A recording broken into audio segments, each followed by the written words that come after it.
চলো আমরা আইসক্রিম খাবো তো। এই খেলনাগুলো হচ্ছে গিয়ে বর্দার থেকে 100-150-200 টাকা নিয়ে যাবে। কি কি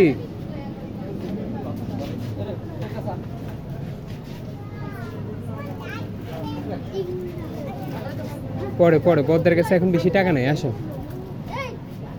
এগুলো এগুলো পরে পরে কিনবো, আসো। চলো আমরা আইসক্রিম খাবো, চলো। আমরা আইসক্রিম খাবো।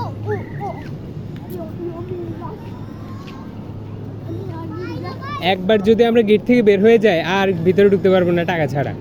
তোমরা কি আর কিছুক্ষণ থাকবা না চলে যাবে বাড়িতে?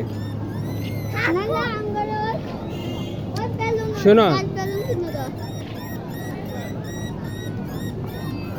আয়ুষ আয়ুষ আসো আসো, এদিকে আসো।